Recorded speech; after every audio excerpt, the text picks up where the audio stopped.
At InDigital, we know the public safety professionals hold themselves to a high standard. In fact, standard doesn't do it justice. In over 25 years working alongside you, carrying millions of calls over our IP networks, your dedication has inspired us. That's why our ESI Net goes beyond industry standards, not only i3 compliant, but designed to adapt to future development for a network you can count on when it matters most. Learn more at indigital.net. If Within the Trenches has ever taught you something, open your eyes to what it is like to be a 911 dispatcher, or has inspired you to become one, then help support us and join our Patreon. Get exclusive bonus content, one-of-a-kind swag, discounts on merchandise, ad-free early access to new episodes, and much more.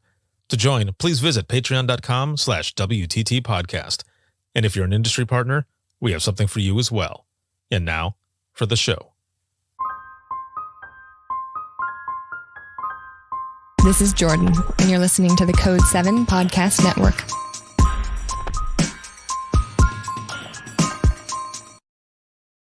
Warning. This episode contains the 3 A's of podcasting: adult content, adult language, and awesomeness. You've been warned. Hey, what's going on? This is Ricardo with the Code 7 Podcast Network, and this is going to be Within the Trenches, true stories from the 911 dispatchers who live them. This episode is sponsored by InDigital, a leader in next-gen core services. Big shout-out, as always, to subscribers of the podcast. Thank you so very much. And this episode is actually going to be an Imagine Listening episode. I am fresh back from the Texas Public Safety Conference out in Galveston, and I was the keynote speaker out there. I also did 2 Imagine Listening sessions. I was also in the industry partner hall, and I was recording episodes, doing live broadcasts, meeting people, and catching up. It was an excellent time, and thank you to the Texas Public Safety Conference and everyone who put just their time, blood, sweat, and tears, all of it into the conference. The conference was amazing, and I can't wait to come back. If you have never been to the Texas Public Safety Conference, you should check it out. It is very much worth it, and I can't say enough about it. But also to everyone who was there for the sessions, I appreciate it. You're going to hear audio from the sessions, from both sessions actually, in this episode, and you're also going to hear audio from me reading several stories that were written in during both of those sessions. So it's going to be all combined this time. And then, of course, the next episode that'll end up coming out will be open mic, both sessions combined. And without further ado, here is Within the Trenches podcast, episode 490, Imagine Listening.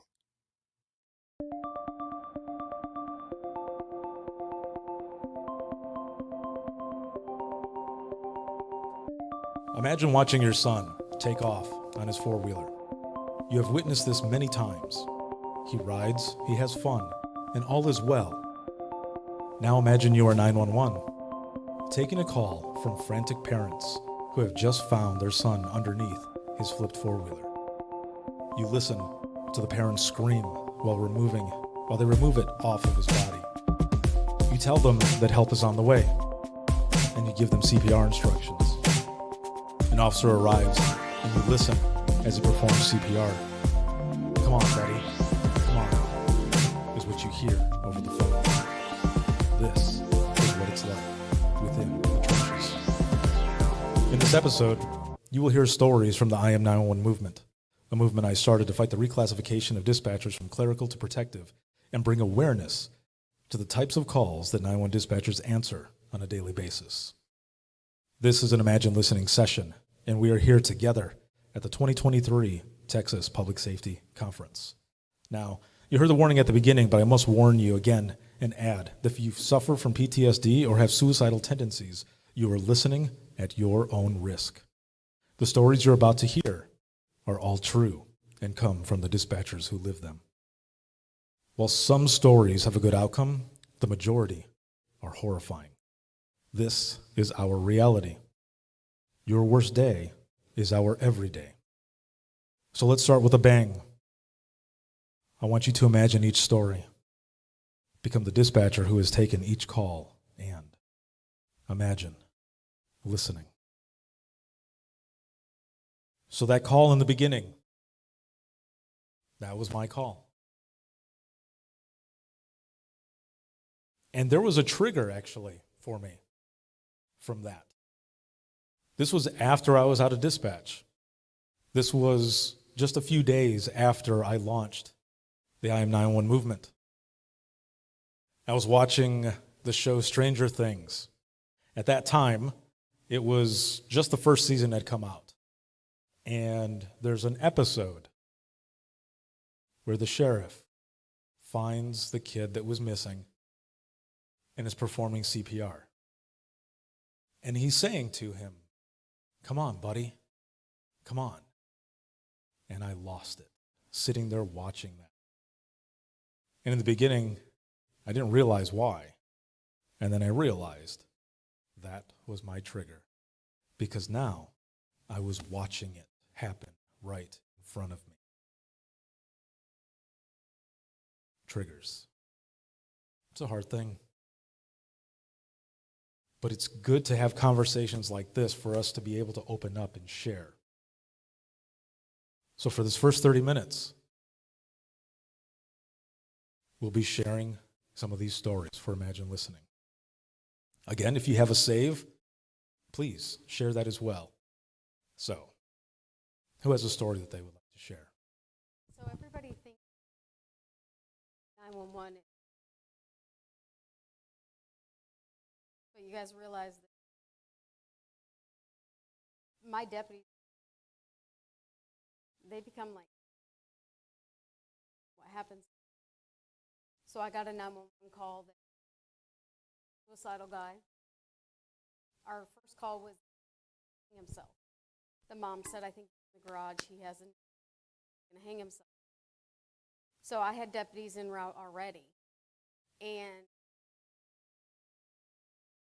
then they get there, he wasn't. Well, he had called me, and he was in the field behind their house. So he calls me, like, talking to me. And his dad, he said his dad hates him. Suicide by cop. And we didn't know if he was on foot, in a car, point, or where he was. And my deputies were on foot, their flashlights going. And I talked to him for a little bit on 911, and I was trying to talk to him. And then he saw my car, and he thought they were. He said, "Now's my chance to kill a cop." I tried to talk to him, and the last thing I heard was him. He said, "Ha." And then it was, to me, it felt like hours, minutes, or seconds. There were shots fired. And tried to. And so then it was silent, and nobody would hear anything. And he actually ducked. So hit him. But they put like. Fortunately, nobody got hurt. My son was actually, when he got there, real bullets at me?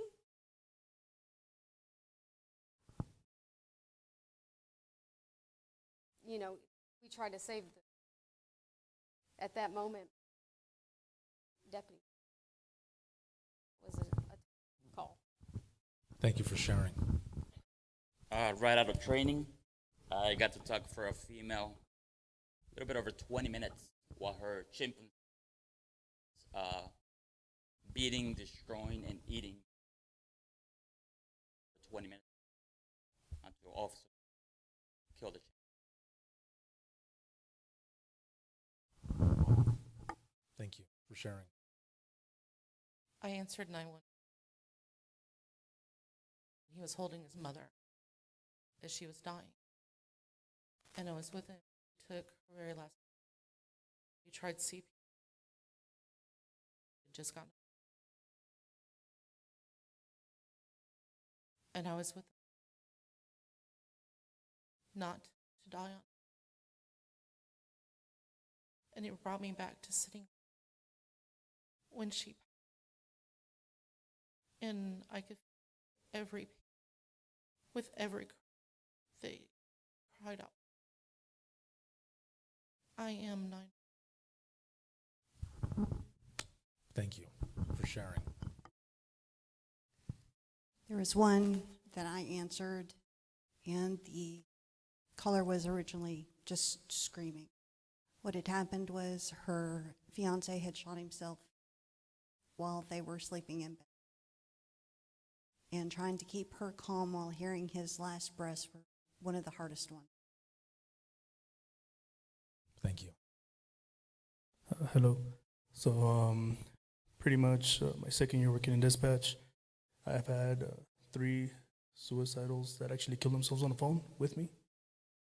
And it makes you think, because I remember my first one was a county deputy. Apparently she found out that her ex-boyfriend was already with somebody else, so she got her duty weapon, and during off duty she took it to the streets. People were calling her in. I was talking to her directly. It was close by the police agency where I used to work at before. And towards the end, I guess she just terminated the line when she was like in the main roadway for our city. And then like maybe 20 seconds later, a passerby called in saying, hey, I see this female with a gun like pointing it at her head.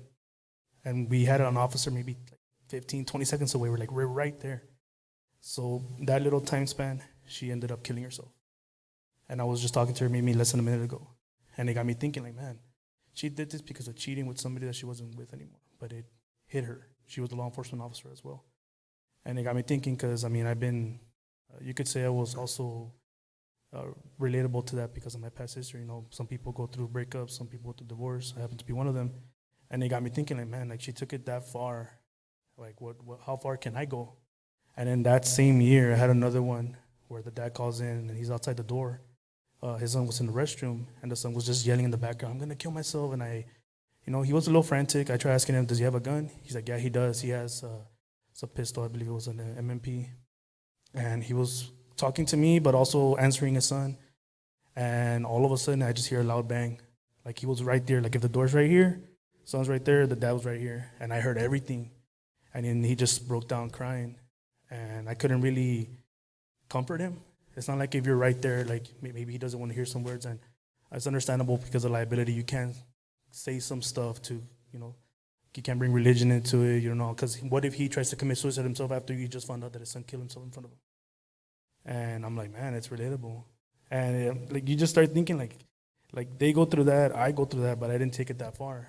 And then the last one that I had, that one was the worst because it was a female called in. She was an owner of a bakeries and where we're from. And I guess she was going bankrupt. She had financial issues, and I guess she went to a hotel. She called me. I answered. But real calm, she's like, hey, I need a police officer. I'm trying to kill myself. And, you're answering her questions and everything. And then I asked her, like, what's the reason that you want to do this? I know you're not supposed to ask because it might trigger it. Real calm, she's like, oh, I'm having trouble with money. I think I should just end my life. My family's broken. Everything's broken. I'm like, no, man, we're gonna get there. All of a sudden, she just like, bye, hangs up. Officer gets there in less than a minute, checks down. She put the gun to her mouth and she blew out her brains for financial reasons. And once again, like, you think of yourself, because I've been through a lot, and I'm like, man, like, they did for this one little reason, and I have like 5. Like, it's understandable that everybody's different, but you relive this every day. Like, after a while, after like 2 years or 3 years, you just get desensitized, and you just get to the point where, like, okay, you're trying to commit suicide, I understand. We're going to help you as much as we can. But before it was different. You were more emotional. You were more involved. And now it's just repetitive.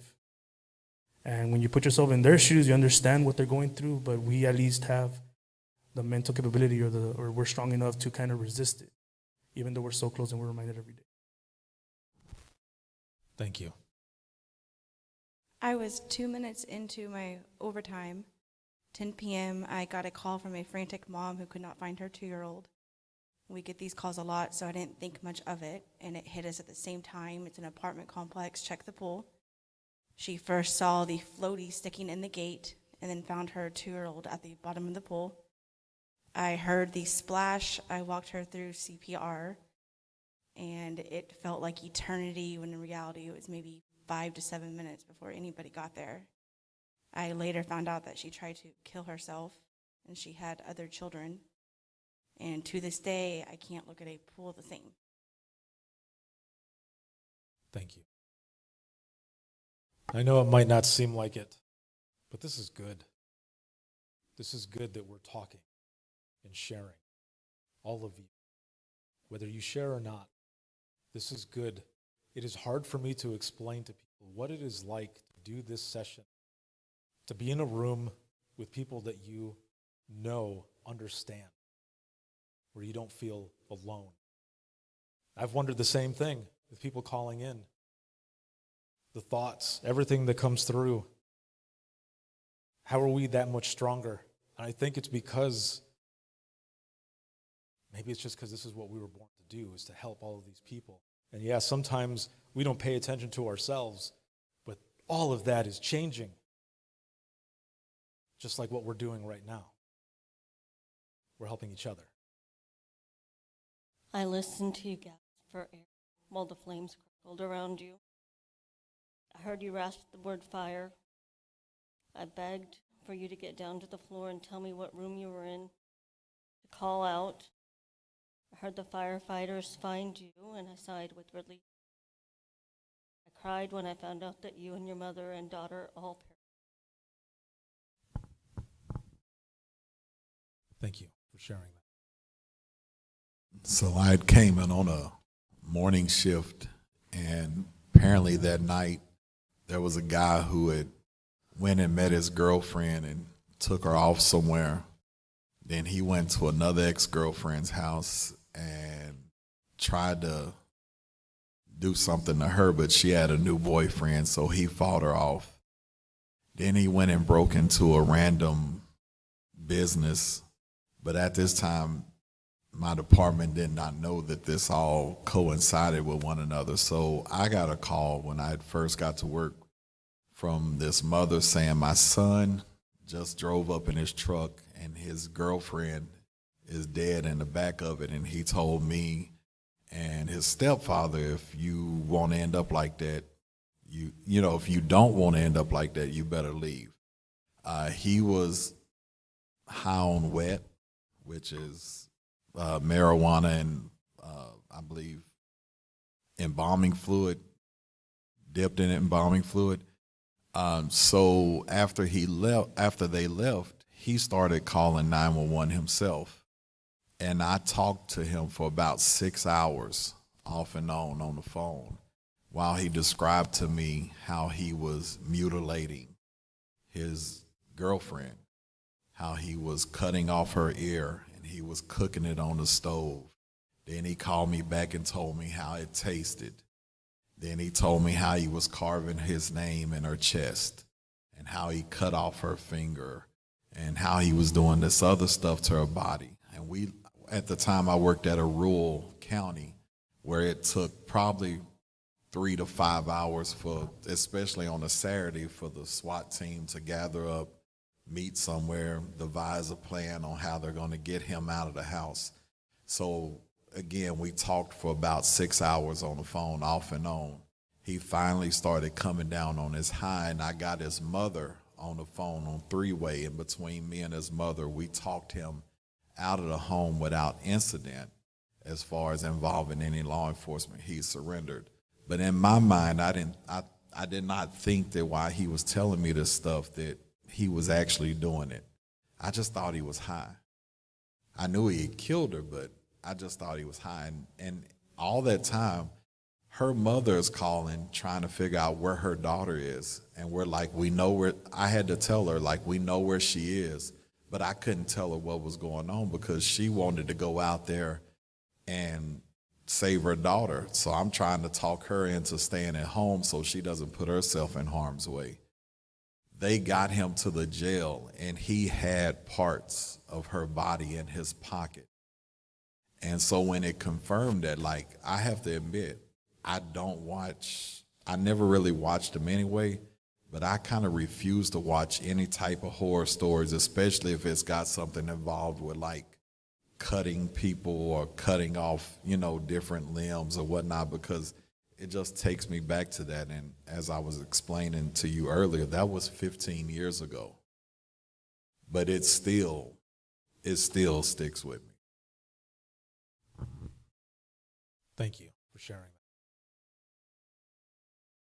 that. I have been doing this for 5 years, and I enjoy talking to angry people and the suicidal people. I feel like it's something I'm good at, and I can usually talk them down or convince them to do something different.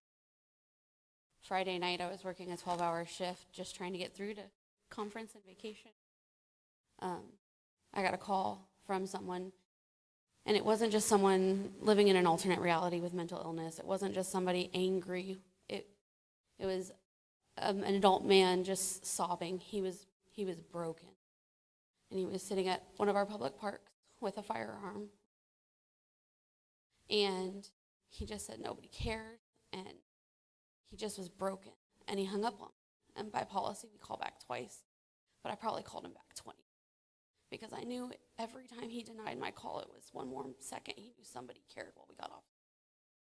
And eventually, I got him back on the phone, and he stayed on the phone with me until an officer called in, and I was able to tell him, this is the number it's coming from, and this is an officer. And it took one of our agencies over 6 hours, the SWAT team, but they were able to take him in, detain him for an emergency EOD, and he's alive. But all I could feel for 6 hours was anxious, and I'm a new supervisor, and I had a newly training dispatcher working an eval on that channel and listening to the updates she got and not calling him back anymore because I know it's on the officer's end now, but not knowing how it's going to turn out. And I'm glad it ended safely, but there was a lot of time.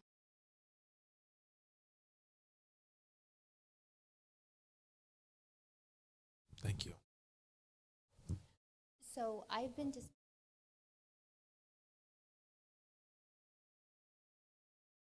but the worst one,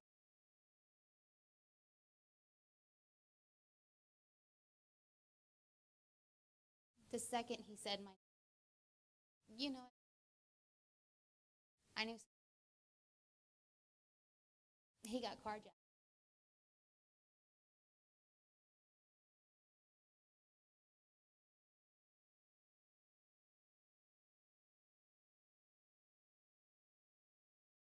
The second, we didn't know all the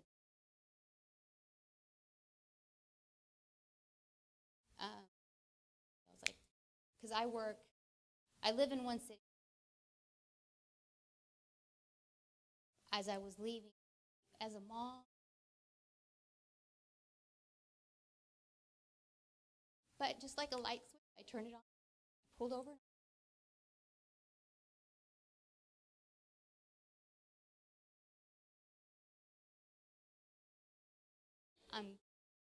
If I have to, we got off. They live.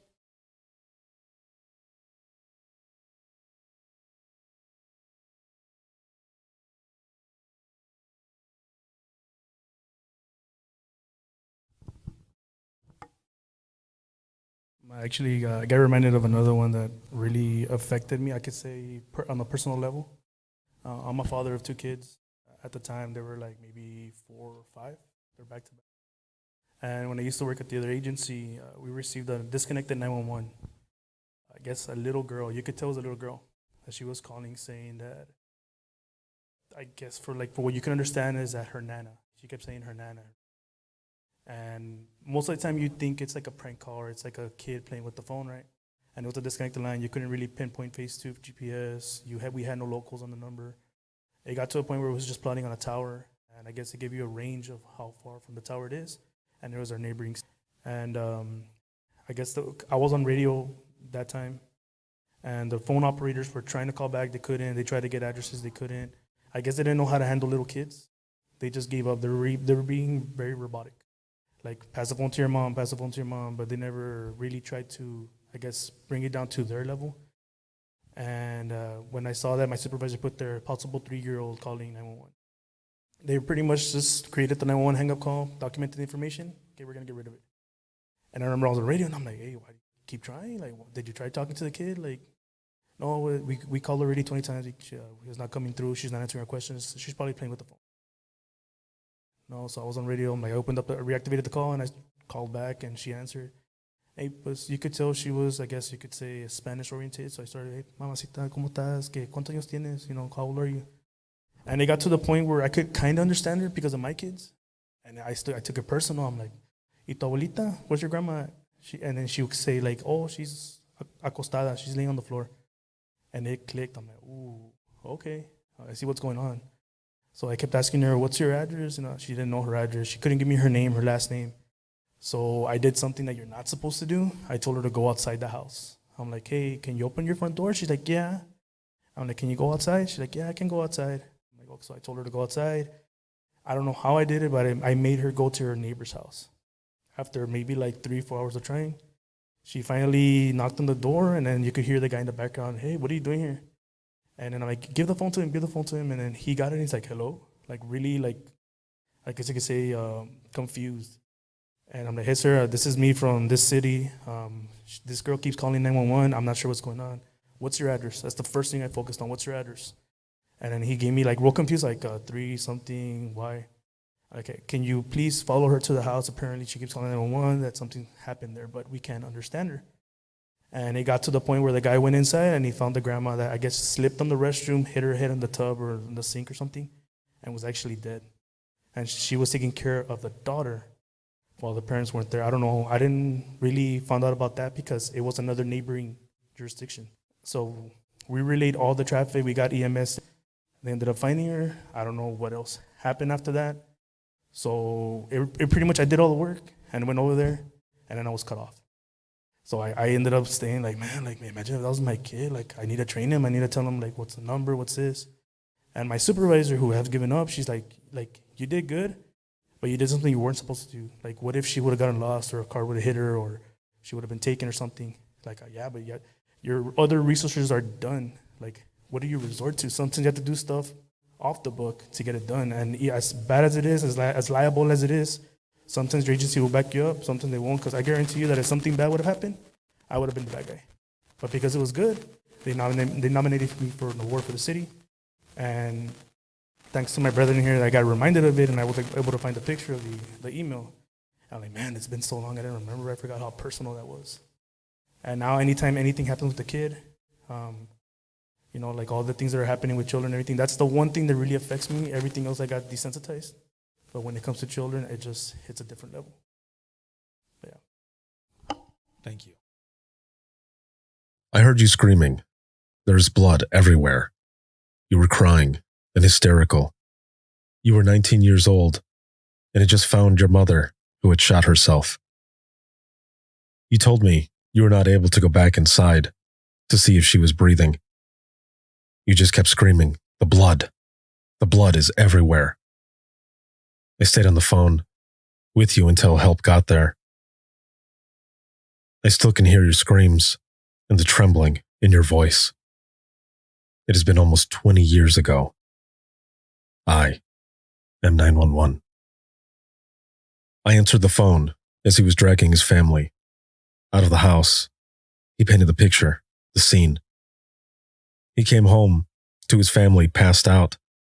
His son was blue from the chest up. I was trying to provide instructions, but he kept disconnecting. We didn't know how the rest of the family was. We didn't know if they were alive still. We were 20 minutes away. I never stopped trying to call back each time we disconnected. I found out he just wanted to keep his family warm. The gas almost killed them all. I am 911. I listened to your screams for 11 minutes and 29 seconds after finding your 11-year-old son hanging in the closet. It took close to 15 minutes to find you because of your wireless location. You were so distraught, you couldn't give me an address. I still hear your screams to this day. I am 911. The call started hearing screaming coming from a female saying, "He is dead." Turns out her son had shot himself in the head, and she found him in the living room. Turns out that his siblings were in the bedroom, and the mother was trying to keep them away. There have been several calls that I could mention, but doing this has helped. I feel alone most nights. I am 911. It was around 11 p.m. and a call came in. I really couldn't understand the lady in the line until I was able to get the information. The wife was calling due to her husband had shot himself in the head. All I could hear was her yelling and him trying to breathe. I tried to give her pre-arrival instructions, but all of a sudden, he stopped breathing. She completely lost it. I had to take a second to clear my throat, and my eyes were watering, but I had to pull through and continue the call. Shortly after, EMS arrived, and I disconnected the call. Shortly after, EMS arrived, and I disconnected the call. I continued to stay seated at my desk, ready for the next call. I am 911. Years ago, when working the night shift, it was going on 5 a.m. My 12-hour shift was almost over. I answered a 911 call. There was an open line with no voice. I heard commotion and yelling, but had no idea what was going on.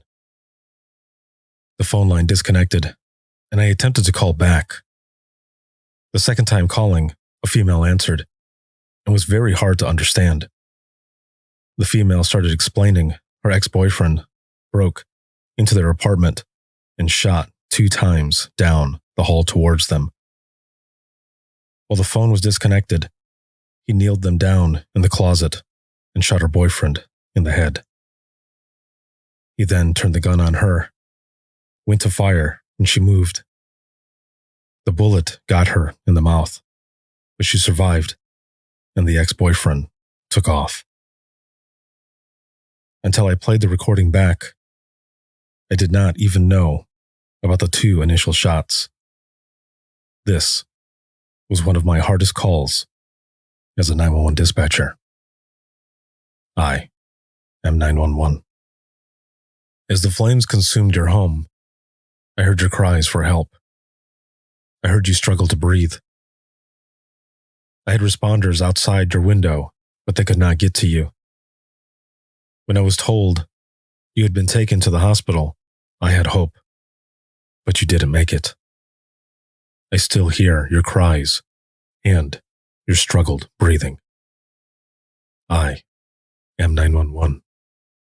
I was just released from training, and at the end of the shift, the phone rang, and it was a man who was frantic. He had just been in an accident with an 18-wheeler and was pinned in. While I was talking to him, another car team-bowed him, and his vehicle caught fire. I had given every instruction I knew of to free him from the truck he was in. I heard his screams as he burned alive. I am 911. I was still a dispatcher in training, and I took a call from a crying mother. I got the chills almost immediately and knew something was going to happen. I was able to calm her down, and she explained to me the day before she found her husband in her daughter's room, in her bed, sexually assaulting her. She tells me she does not know what to do, and she is scared. Her daughter is only 8 years old. Officers get there and do their investigation, where they recovered bed sheets and her pink PJs as evidence. Meanwhile, I was in the restroom crying, thinking I wouldn't be able to continue dispatch after hearing that mother cry. A couple days later, as I am clocking in, my coworker tells me the father of the sexual assault call I took shot himself in the car during a traffic stop in another city. I think about that family almost all the time. That was over a year ago now.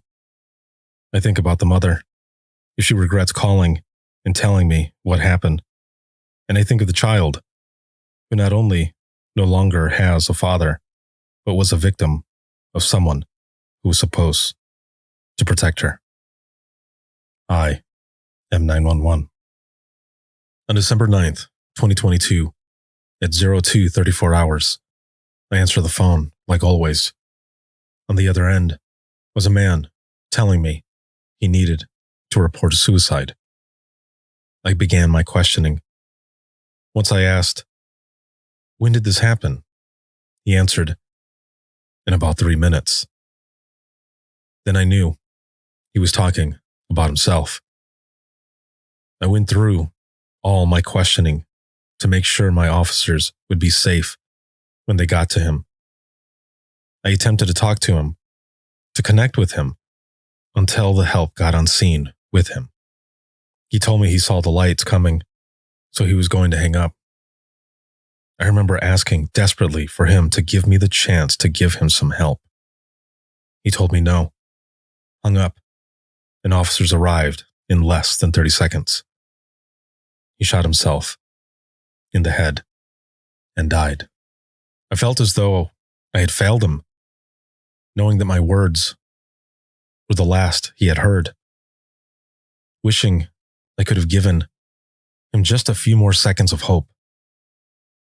I have been to scenes where others have shot themselves in the head. I have watched them taking their last breaths. I've seen the blood draining from their bodies. It didn't compare to being the last person to talk to my caller.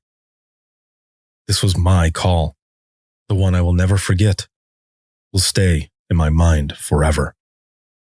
I've replayed over and over what I should have said, but didn't.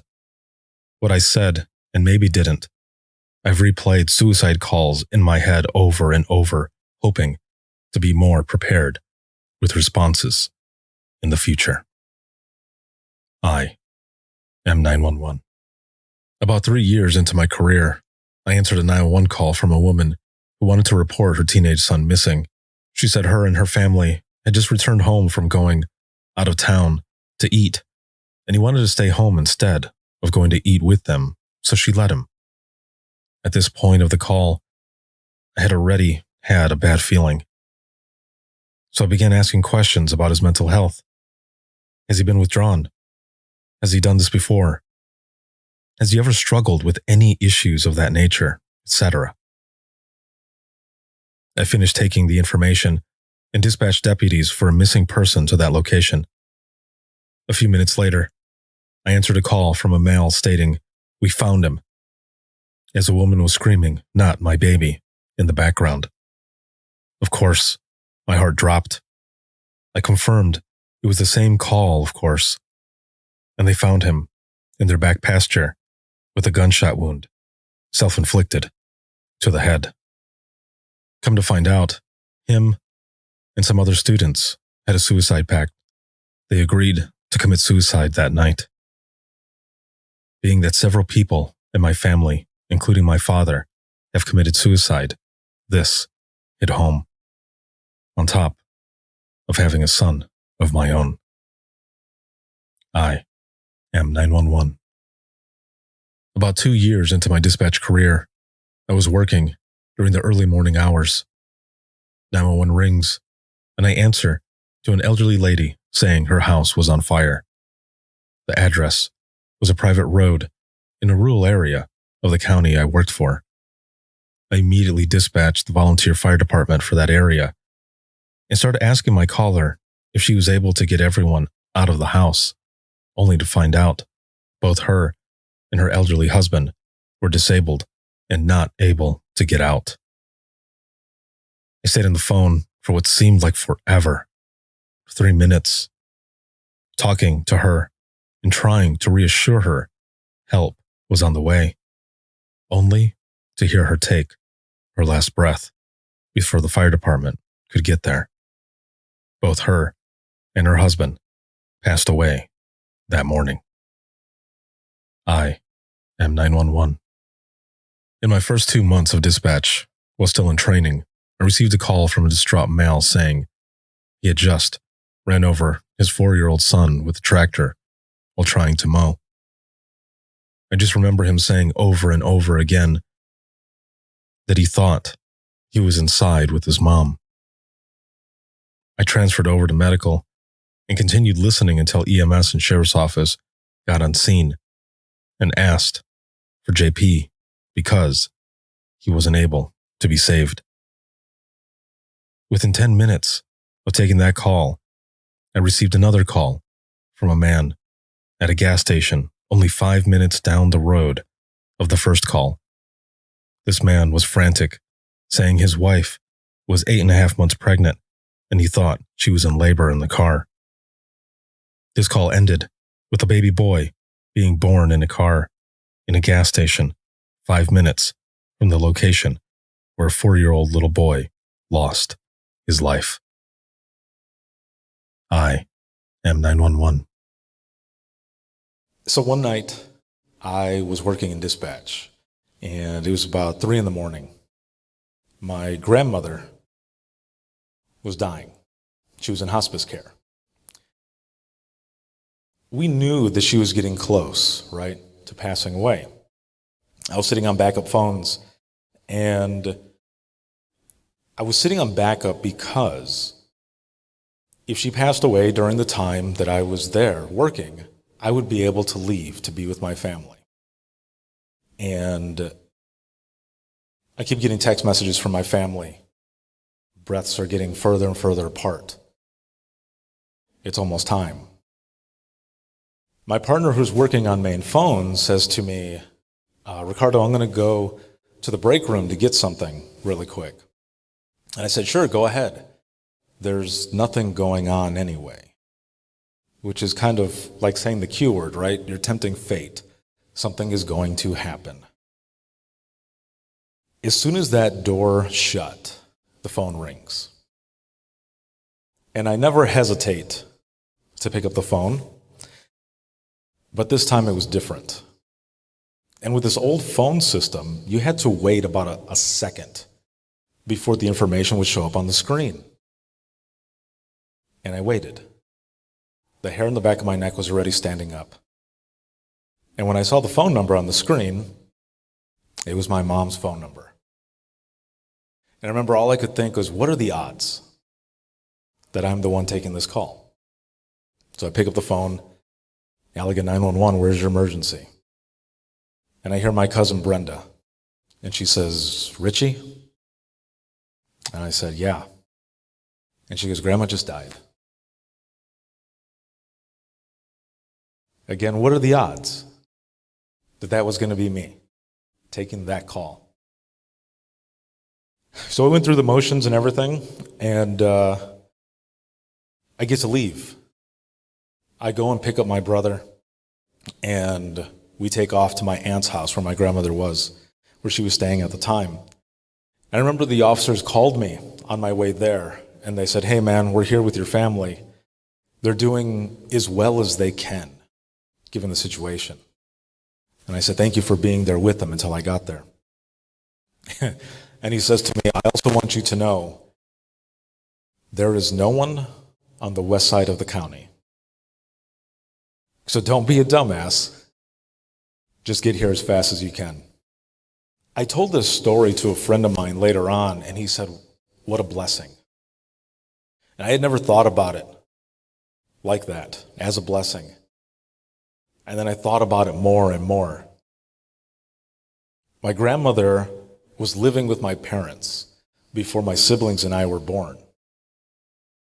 So she was literally there for me in the beginning when I was born, and I was there at the end when she passed away. I do medical dispatching, so every call is a critical call. Right before I was released from training, I took a call from a 14-year-old boy claiming he found his brother drowned in the bathtub. Come to find out, he killed his brother and said that his brother, they were playing, wrestling, and he knocked his brother out. Well, from movies, he thought, I'll just put him in the tub, put some water on his face, wake him up before, because Mom ran down to the store. Well, he left him in the bathtub with the water running.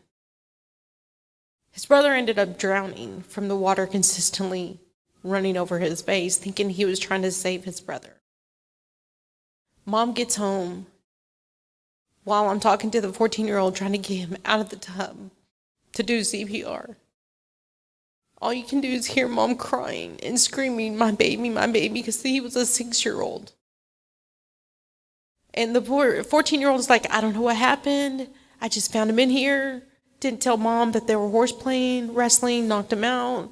So Mom thinks he just went in there and he drowned, like he was going to get ready for a bath or something. I'm not sure what Mom was thinking, but all I can hear is Mom screaming, my baby, as we're trying to give CPR to this little one. And then finally, 2 days later, I found out the true story. I work criminal law or dispatch for criminal side. But immediately after hanging up with this 14-year-old, I answered a call within 30 seconds and do CPR on an 80-year-old man who died on his front porch. Back-to-back calls all along. That's what we go through. No time to reset unless we force ourselves. But to do CPR on a 6-year-old to an 80-year-old, it can happen to anyone. Not knowing, and that's the day I made sure I have to stop and reset myself before I continue on. Because I cried all the way home from that moment, worse than I am now.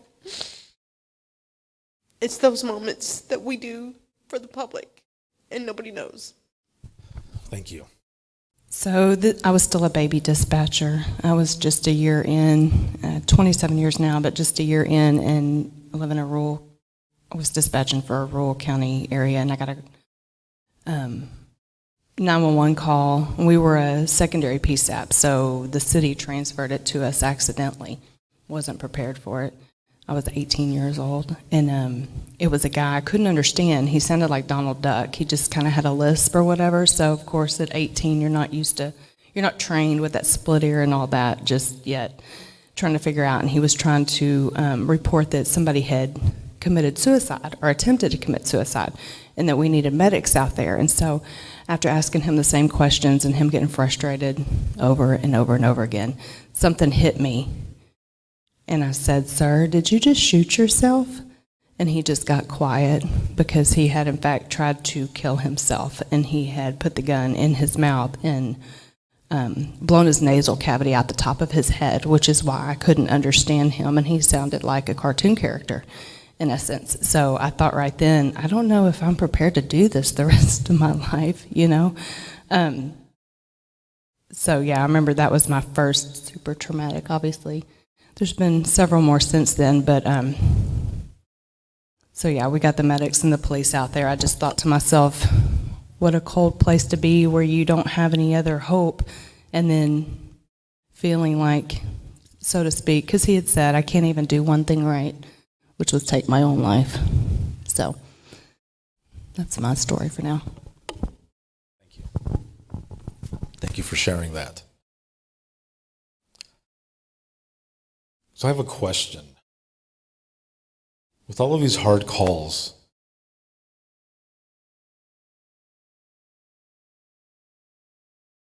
is there anything that you do that helps you cope with it? Whether it be driving home, listening to music, talking to someone. I'll tell you a story. And again, if you have any written down, please raise your hands and I'll get them from you.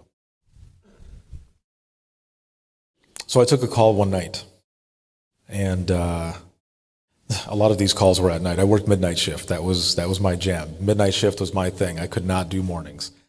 But I was working one night. I was on backup phones. I take this phone call from what I thought was, well, one female, main caller, and another female in the background, screaming. I'm trying to get information from them, and I'm not able to get through. So I'd been taught this kind of a trick early on in Florida when I was working in dispatch, to bring my voice down almost to a whisper.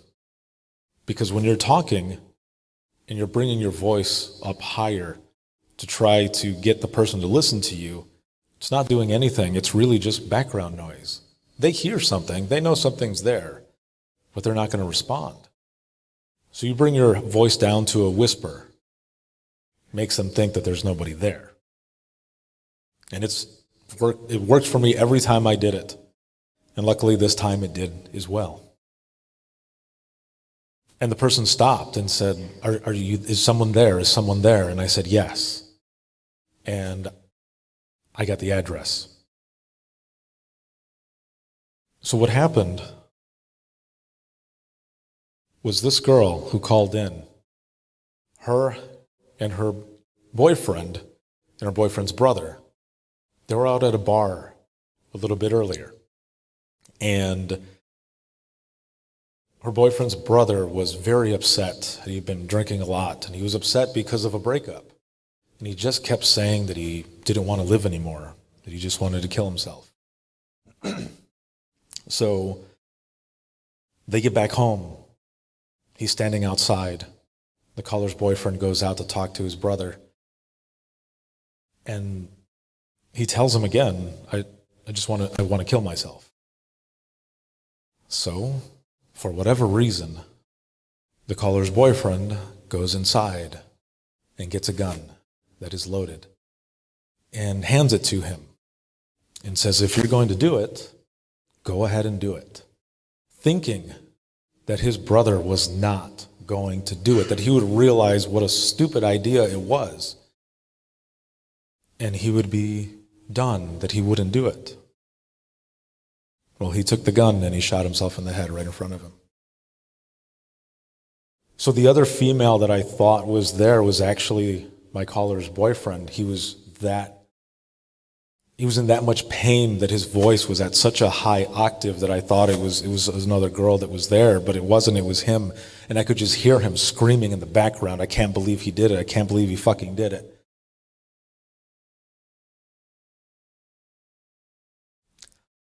And all I could do was think about my own brother.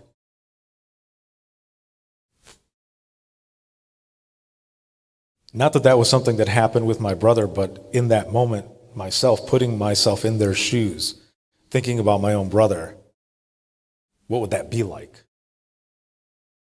So I'm calm and cool, right? But in the back of my mind, I'm gone because I'm thinking about my own family. And I remember at one point, he runs into the house and he's screaming and he picks up the gun and says that he's going to shoot himself. And my caller is screaming and I'm trying to get her away from him. And he runs outside, runs back in, drops the weapon, and she gets it and tries to get away. And I told her, all I could tell her was that help is on the way. EMS is on the way. And she says to him, the police are coming, the ambulance is coming. And one thing I'll never forget is him yelling to her saying, what the fuck is EMS going to do? My brother's face is all over the snow. And everybody got out there. And the call was over. And she said, thank you. The call felt like it was an hour, but it was maybe 2 minutes. And when I got off the phone, my supervisor, who's actually a childhood friend of mine, she asked me if I was okay.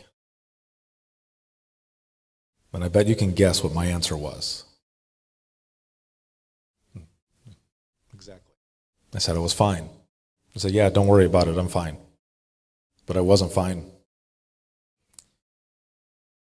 And the reason I asked this question is because after this call, the only thing that brought me comfort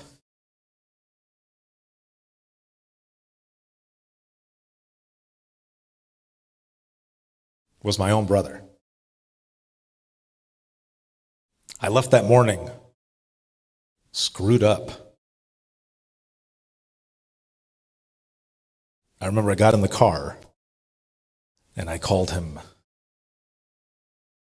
was about 5 in the morning. I didn't think he was going to answer, but he did. And he answered, of course, half awake because it's 5 in the morning. And he's like, hello? And I said, I love you.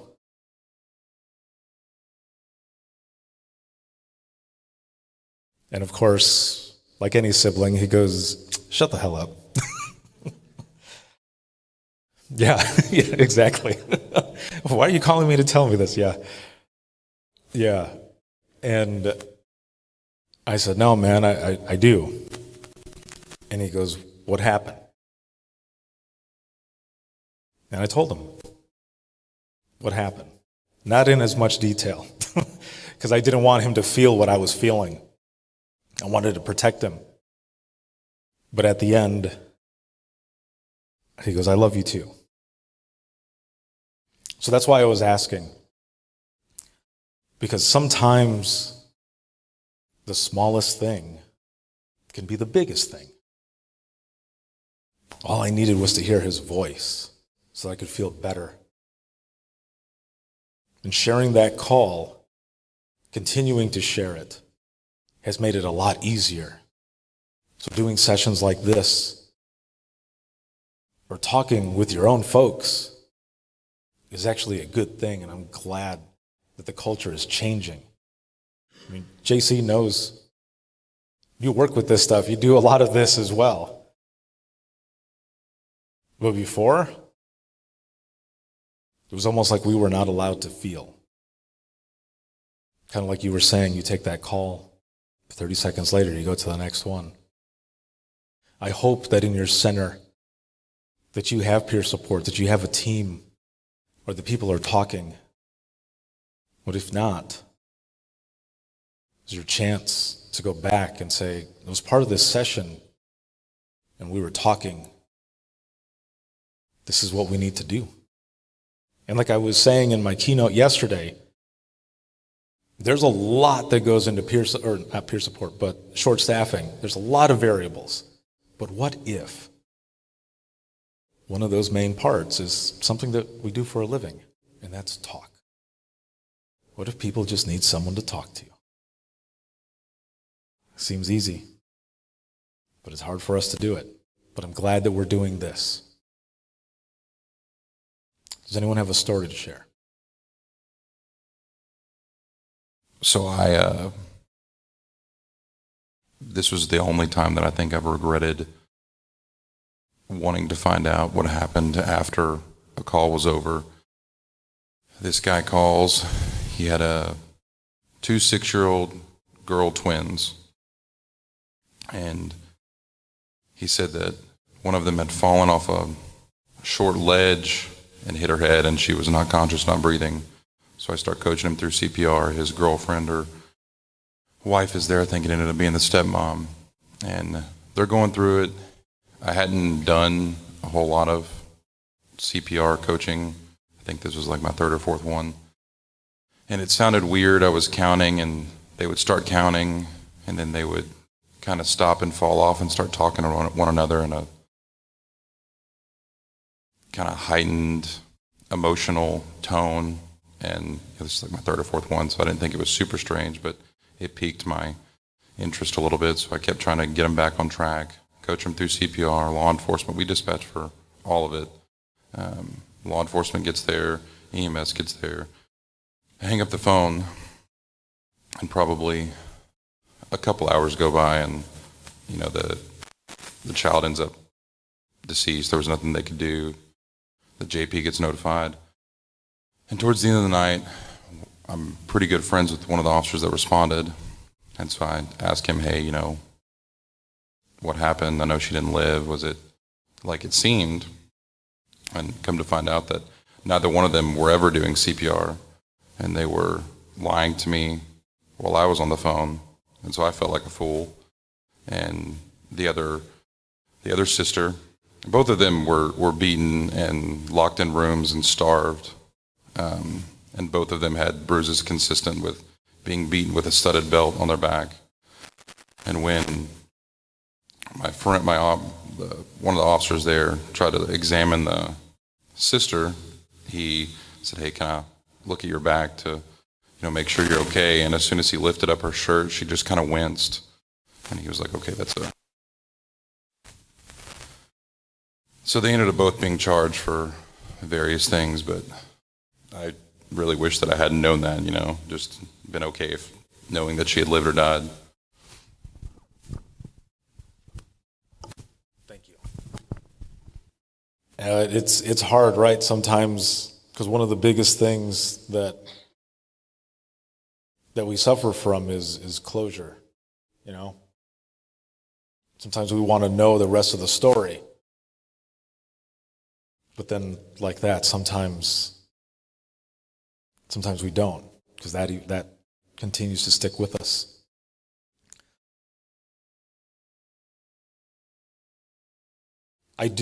However, I do appreciate a lot of those field responders that do respect the job that we do and that are willing to share if we need it. So mine's kind of a two-part. It was very first call of the shift and very last call of the shift. First call of the shift was a 9-year-old who I live in like a rural area. They were walking from grandparents' house back to theirs. And when they got close to their house, they saw that their dad was pinned underneath a tree branch. When they had left, their dad had been just trimming trees.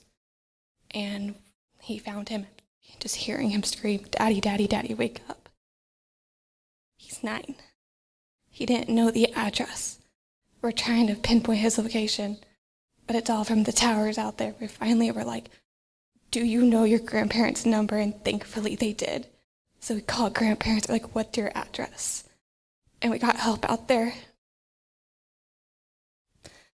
His dad was dead. Very last call of the day. Shift change. We're a small area, but we're a small dispatch center, but we do everything. We do city police, county deputies, EMS, our fire, all of the volunteer fire, and our own helicopter with 3 people. Shift change, it can go down to 1 person at once. I was the only one logged in. I took the 911. It was a mother. Her 6-month-old wasn't breathing. She's just screaming, "My baby, my baby, my baby."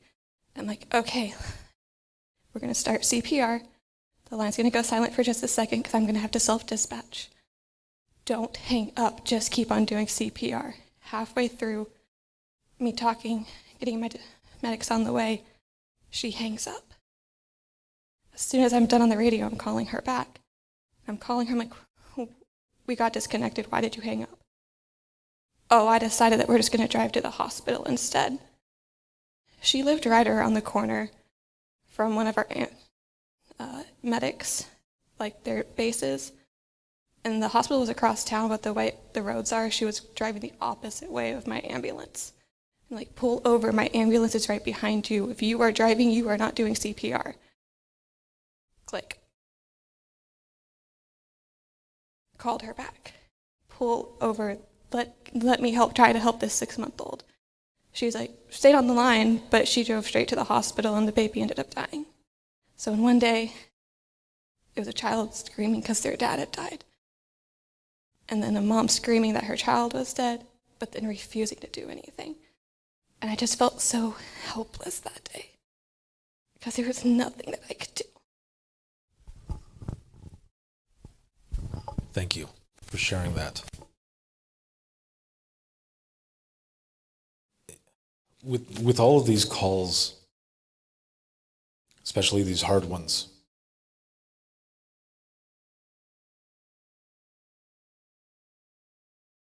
I want you to also kind of think about all of those good calls. I can't remember who told me this, but someone had said that they keep a notepad by them to write down some of those good ones so they can remember the good that is in 911. And I try to remember a lot of those as well, because you might not think about it, but there's a lot of impact that you have on these callers. Just talking to them, being there in those moments when they're in need. There's ripples in everything that you do. I hope you are able to hold your head up high in this profession, this career, because you do a job that not many people can do. And I feel like some of these phone calls, and maybe not a lot of people will agree, but I feel like some of these phone calls that we get are sometimes meant for us. Because maybe there's something in our past, some sort of life experience that we have experienced that others might not have, where I know my partners would be able to do a phenomenal job, but they wouldn't have that same experience that I have to be able to help someone in that time. So let me give you this example before we go to the next part. One evening I was in dispatch, and I take a call from a lady who says that she wants to kill herself. She's been dealing with a lot of back pain, a lot of neck pain, and she just can't take it anymore. She wants to be done. She no longer wants to live. She's been trying everything, and nothing works. Now, what this lady didn't know, until of course I told her, is that months before, I was dealing with an issue where I was having shoulder pain, neck pain, back pain. Severe. To the point where that pain was going up to my temple and into my eyeballs, and it was just horrible. Nothing worked. I was going to the doctor. They could not figure it out either. They said, maybe you're just stressed. I said, look, you have no idea what I do for a living then. So I did something that I never thought I would do. But I wanted to try anything that I could. So I no longer cared what people might think about me if I did a pose wrong, but I decided to try yoga. In just one session of yoga, that pain was gone. I couldn't believe it. So this is why I say that I feel like some of these phone calls sometimes are meant for us. Because I had this experience already. And now I have someone calling, saying they're dealing with something similar. And I had a trainer who, whenever he would take calls from suicidal subjects, he would just simply be human and get to know that person. What kind of music do you like? What kind of movies do you like? Anything to keep their mind off of what it is that they originally called for. So I did the same thing. But I mentioned my back pain and what I had been going through and that I could relate to her. And I told her about yoga, and we continued to talk about it until help got there. And at the end, she said thank you. She thanked me for telling her this, and she said that she no longer wanted to kill herself because now there was another way. EMS checked out there, we said goodbye, and I remember sitting there for a moment thinking, that's one I need to hang on to. That's why I do this job, to have those wins. Few and far between, but a win. And for all I know, she's probably out there as a yoga instructor or something. I have no idea. I like to think that. But every time I practice yoga, I think about that person. And I'm sure there's a lot of phone calls that you've taken, that you've spoken to people, that you have some sort of connection with them, and that'll always be there. I want to thank you all for being here this morning for this session. A round of applause for everyone who shared, please.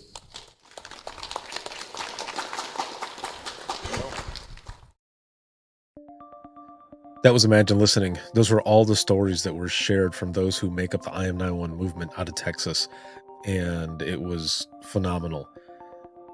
It's hard to describe what it is like to be in an Imagine Listening session where you have a room full of people who know exactly what it is that you're going through, what it feels like to take a 911 call, and how they can stick with you, but also how therapeutic it can be to share these stories, to get them out with people, again, that know exactly what it is that you're going through. So thank you, all of you, for being there during both of those sessions. And even if you didn't share a story, it's okay, because you were there in support of each other, and that's what this is all about. So thank you so very much for being there, for taking the time to listen, but also to all of those who shared a story. Thank you very much for having the courage. It's not an easy thing to do, but when you're in a room with a bunch of people who know what you're going through, you feel safe. And again, thank you for the job that you do as the most vital piece of public safety, and just continue to do what you do. Hold your head up high, because not a lot of people can do the job, but you can. And it's not just a job, it's a calling, it's our passion. And I am just so humbled and blessed that I get to play just a small part in all of your lives here in public safety, part of this thin gold line, part of the I Am 911 movement, all of it. So thank you so very much. And for those who are watching and listening, if you have any comments, questions, or you ever want to be a guest on the show, you can email us, and that's going to be wttpodcast@gmail.com. Once again, that is wttpodcast@gmail.com. You can follow us on Twitter, that is @91podcast. You can like us on Facebook, that is facebook.com/Within the Trenches Podcast. And in the bottom left corner of the screen, for those who are only listening, I will say this as well. You can find my bio page with all of my social media, how to email me, how to book an episode, how to find bonus content to become a subscriber, whether it be on Patreon or Facebook, but also the store where you can buy podcast merchandise and all types of different swag there. And that is going to be links. That is links with 2 I's. So links.co/WTT podcast. You can go there and find everything. Also, this can be seen on Facebook, YouTube, as well as Twitter and LinkedIn. And then you can listen 24/7 on Apple Podcasts, iHeartRadio, Spotify, your favorite podcasting app, and withinthetrenches.net. Have a good one, everyone. And we'll see you in the next one.